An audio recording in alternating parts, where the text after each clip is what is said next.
Okay, we're back with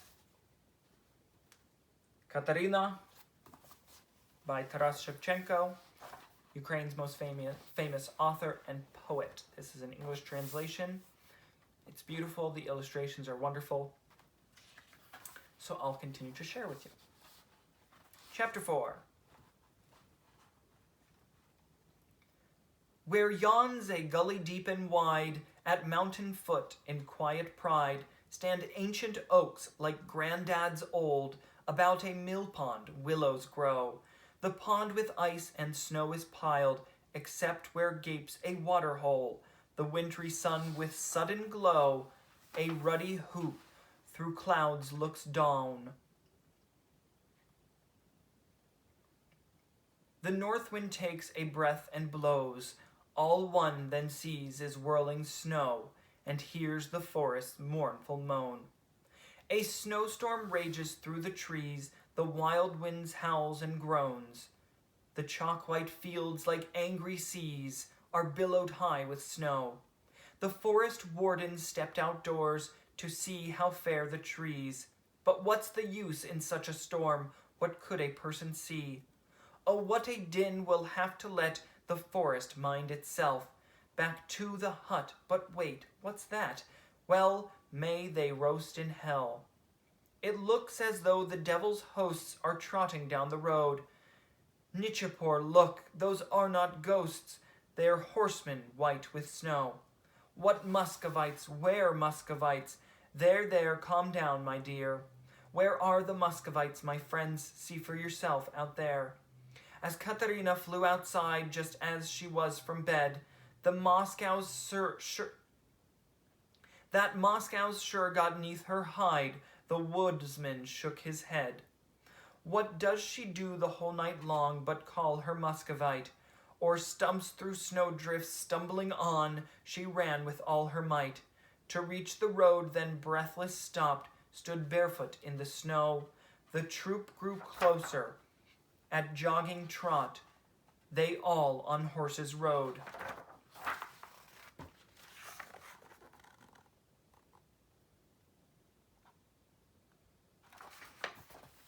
So again, I think that sucker is the emblem of the Russian military, or the state seal of some sort, and it's stuck on her.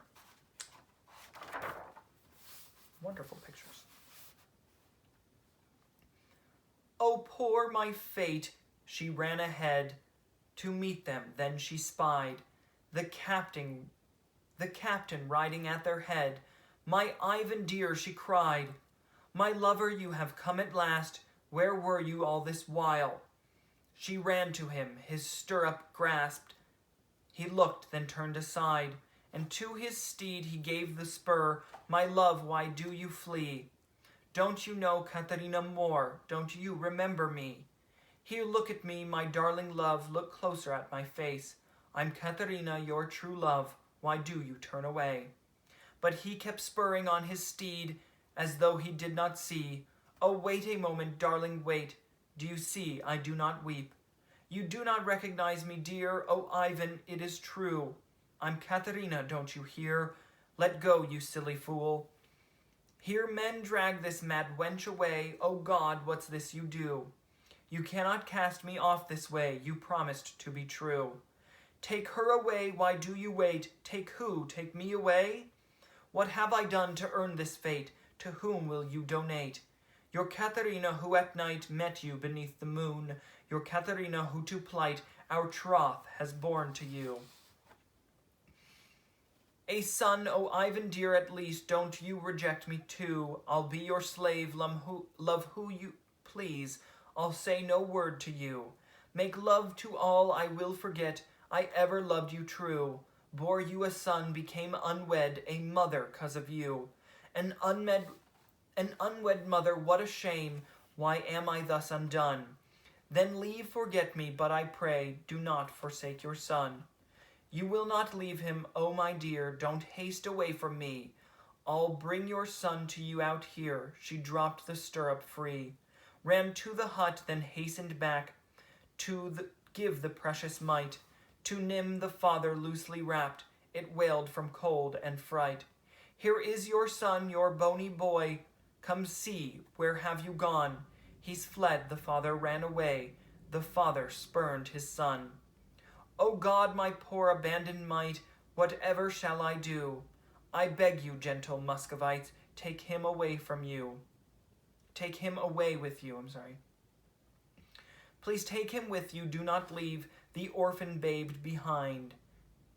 Take him along and let your chief adopt him as a child. Take him because I'll leave him too, the way his father did. May evil fortune dog his steps until the day he's dead. Your mother gave you birth in sin, she leaves you now alone. Grow up a butt for jeers, my son, she laid him on the road. Stay here to find your father, lad, for I already tried. The little baby cried, abandoned in the snow. The men, unmindful, passed it by. It would have been as well, but then the woodsman heard its cry. Our Kateryna barefoot ran, lamenting through the wood. At times she cursed her Ivan, then she begged that he be good. She left the wood behind, then saw the mill pond down below. She dashed across the ice and stopped beside the water hole. O God, accept my soul, I pray, and you my body take. A splash, then only bubbles stayed, the waters calm to break. Young Kateryna found at last what she'd been looking for. The wind puffed once, and e'en a trace of footsteps was no more. It's not the wind, the hurricane, that breaks the giant oak. It's not the mother's death that makes the very worst of woes. True orphans are not those who laid their mother in the grave. Those have that grave, and their good name from nasty jeers is safe.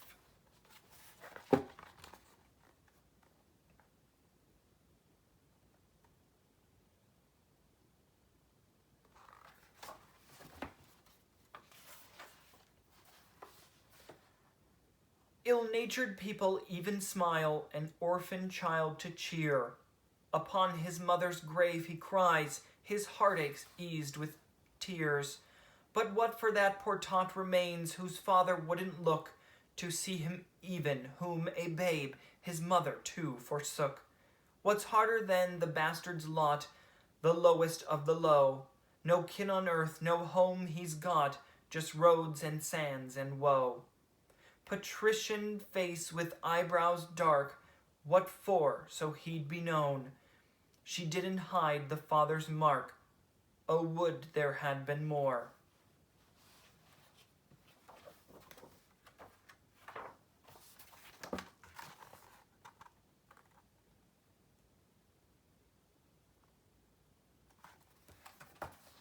And I'll read chapter 5 too, because it's only 2 pages long.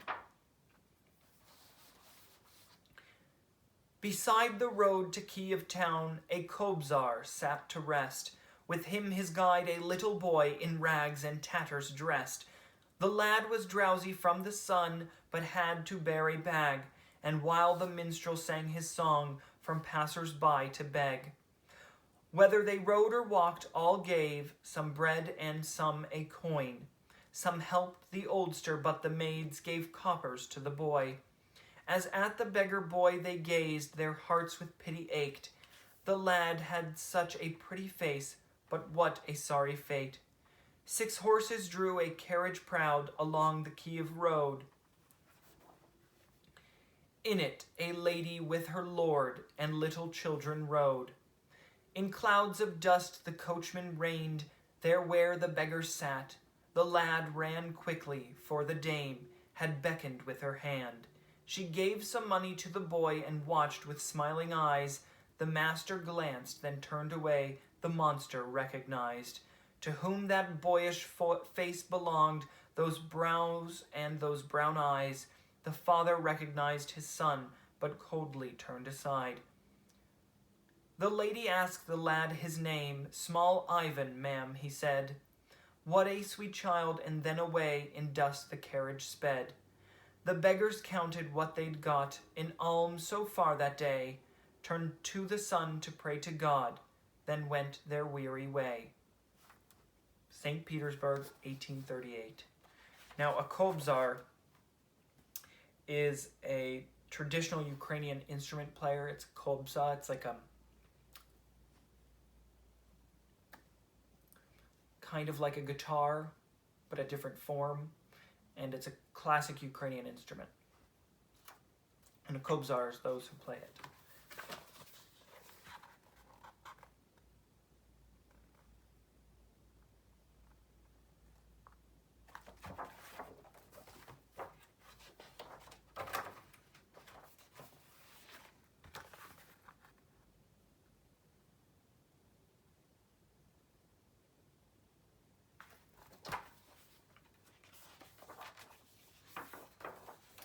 And I'll read the final part of the book. I think it's an explanation. Taras Shevchenko wrote Kateryna in 1838, the same year that he bought his freedom out of serfdom by a group of St. Petersburg intellectuals who sold a picture of the Russian poet Vasily Zhukovsky to pay off his owner, Baron Engelhard. Kateryna is a pokrytka, a covered woman who has not defended her chastity and has had a child out of wedlock. Pokrytki, or covered women, were traditionally shunned, having their braids cut off and having to wear a kerchief to cover their hair. The theme of the pokrytka runs through Shevchenko's work, as it is heavily symbolic of the way that Ukraina is a feminine noun in the Ukrainian language, was used and abused by the Moskali, or Muscovites.